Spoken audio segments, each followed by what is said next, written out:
Hello everybody, this is Ken Faulkner coming to you with another video. Got a Spyderco here, and yeah, I wanted to, I've been kind of doing a lot of video this week. In fact, I kind of decided to try, I didn't mention it before we got started, but try to do a video every day for a week. I know a lot of the channels out there that are really working hard. They get out there, they're doing videos like almost every day, if not every day. That's never been me, but this week I did take 3 days out of 5 off of work to do some other stuff that I got going on. So, and I also have a lot of knives that have kind of been flowing in here, somehow magically appearing. Some of them are loaned. Some of them are ones that I bought. I did one with an impulse buy. One of them is one that I've been wanting for a while, and I decided to go ahead and buy it, even though I'm not supposed to be buying before Blade Show.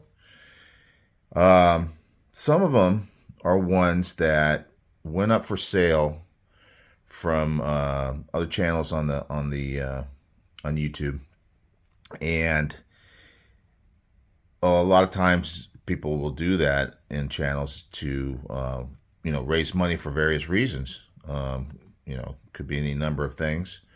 A lot of times people, instead of just buying and building their collection, they are more into having a smaller number of knives, and that I could see the reason for that. For some reason, I don't seem to follow that philosophy.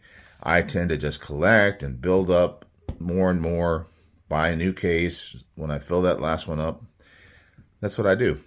Another thing about my collecting related to this knife is that I have not normally bought more than one of the same model. And I had this model knife prior to seeing this going up for sale. And I love the knife. I love it. Let me just show you what it is. So you can see this is Spyderco, and it's made in China. That's not normal. There are a few out there. I do have a couple that are made in China. But you see a lot of them made in Taiwan, Japan, United States. They are a very interesting knife company in that they have a lot of different manufacturing all over the world. And if you look close at the small print here, it says Tenacious. It's a Spyderco Tenacious. And if you go a little further on past the G10 there, it says M4. M4. So that's the big difference here. I had the G10 version with the black G10 with the 8CR MOV, 13 MOV blade steel. I actually gave that one away at my last giveaway. So if you guys were paying attention to that, that was one of the knives in that last giveaway. And the reason why I was giving that one away, because I really like that knife, is because I had this one on the way. And like I say, normally in my collection, I don't tend to have more than one model. So I figured I'd pass that one on to somebody else because I really like that knife. And this one's coming in, and it's an upgrade.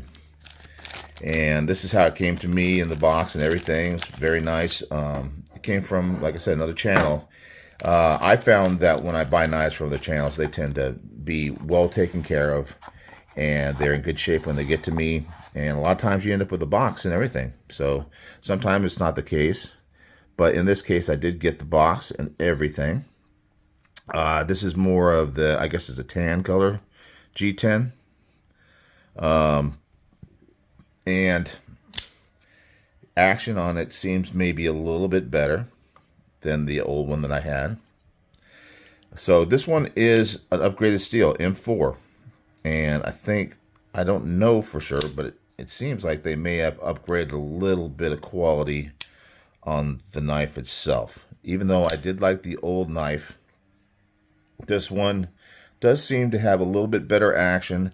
If you saw one before I gave the other one away, it was off center. Now, that might have been because I took it apart and I just didn't do a good job of putting it back together. And we'll see when I take this one apart, because I'm really actually thinking about possibly getting new scales for this one. But M4 steel. This is the first knife in my collection with M4 steel. I mentioned before I'm not like so much of a steel snob. I will have 8CR. I will have different 440C in my collection. I'll have all kinds of blade steels. I do like to collect different things though. That's part of the reason why I don't tend to get more than one model in my collection, is because I always have other ones that I haven't tried yet, other models and other brands that I haven't tried yet. So that's what kind of draws my money away from me. I tend to go there first before trying to collect multiple versions with, say, like different handle materials or different colors, or different blade shapes on knives. I tend to go and try to find other knives because there's always a long list. But yeah, this one is a tried and true good knife. It's on bearings, like Spyderco, I think it's in general is on bearings, which is good in a lot of ways, but it doesn't drop shut. That's not mandatory for me, as long as I can have some pretty good action. Obviously, you got the Spidey hole, which gives you that Spidey flick. I mean, you can't complain about that. You got this classic design, that blade shape that some people love, some people hate it. I broke out a couple of my other ones. You've seen the PM2 recently. They got an upgrade on the scales, and that's why I'm kind of thinking about doing it on this one here too. I haven't upgraded that clip yet. Maybe I might do that as well. You could probably do that here. Now, Spyderco is well supported in the aftermarket community as far as being able to get clips, scales, all that sort of thing. So that's another fun part of collecting Spyderco knives. Obviously, PM2 is going to be a little bit more expensive knife. I think this one here, I don't remember the price, but I know it's over $100 as opposed to the original one, which is down in the 60, 70 range. Another of the more budget ones is the Delica. I went with the serrated on this one. Not so much of a serrated fan, but like I say, I like to mix it up, and I think Spyderco does a really excellent job on their serrations. So I like I say, I do like to mix it up. I don't have any other Delicas, just this one, and that's what I chose to get this time. Another budget one, and this one is from China as well, is the Cat. Oh no, this is made in Taiwan. Sorry about that. So I don't think any of these other ones that I have. Now this one does belong to my girlfriend, and if you know, you know. She loves animals, so I get those animal,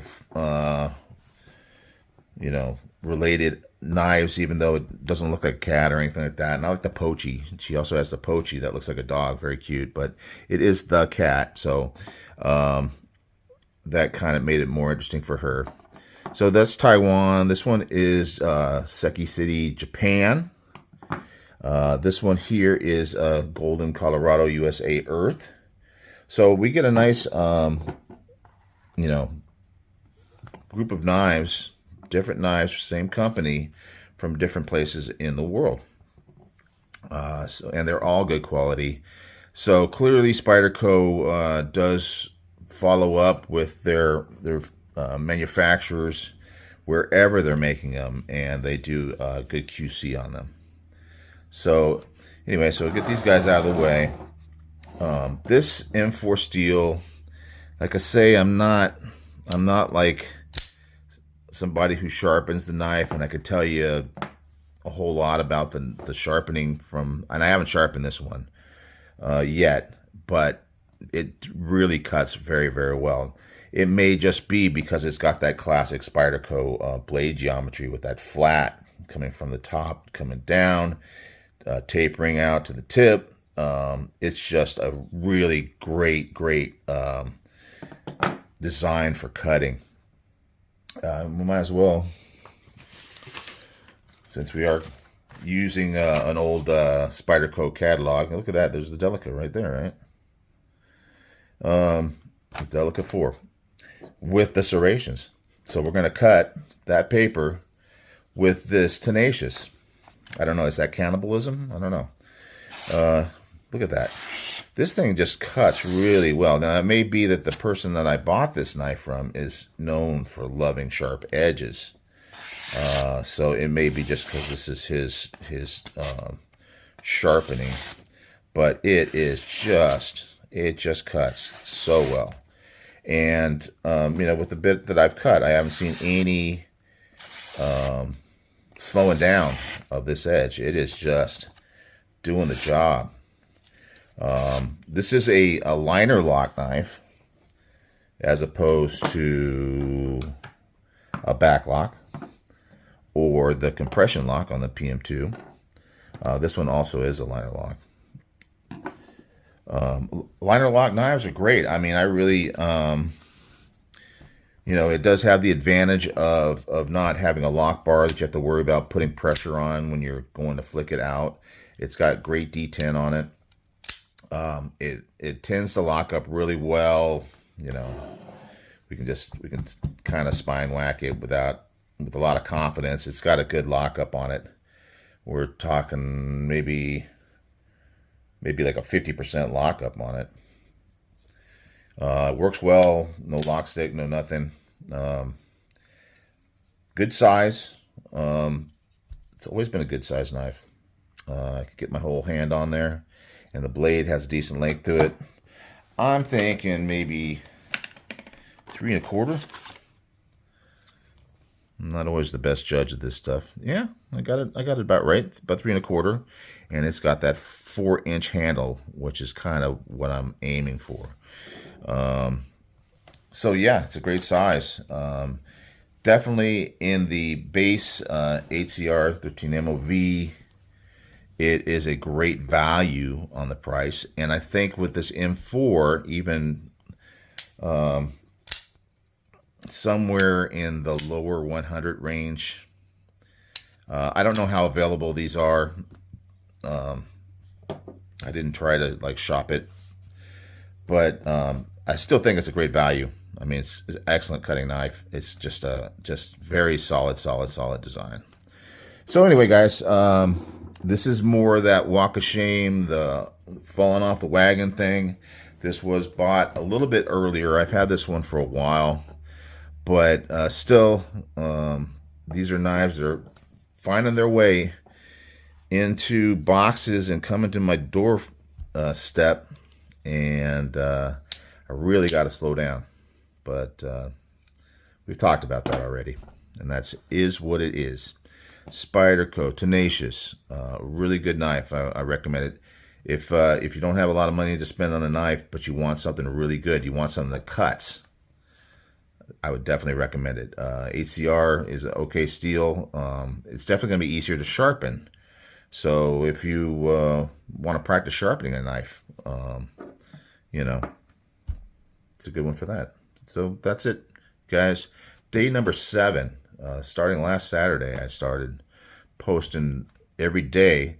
I didn't know if I'd make it. I know I'm not going to be able to maintain it, but I did it. We're here at Friday. It's been 7 days. We'll probably have 2 more this weekend, but I don't know how much longer we're going to have that regular daily content. But it's been fun. I'm certainly starting to run out of knives, but there's still a couple out there. We're going to get back into the Faulkner 5 with the higher budget. We're going to talk about what I did last year for the Faulkner 5, and it's kind of interesting to see how the collection's going from last year to this year. It's been quite a year for me as far as collecting of knives. So we'll see how that all, how last year's 5 translates into this year's 5, and we kind of take a look at those, and that'll be fun. And yeah, before we know it, it'll be Blade Show. All right, guys. You guys have a good one. Take care, and I will see you on the next one.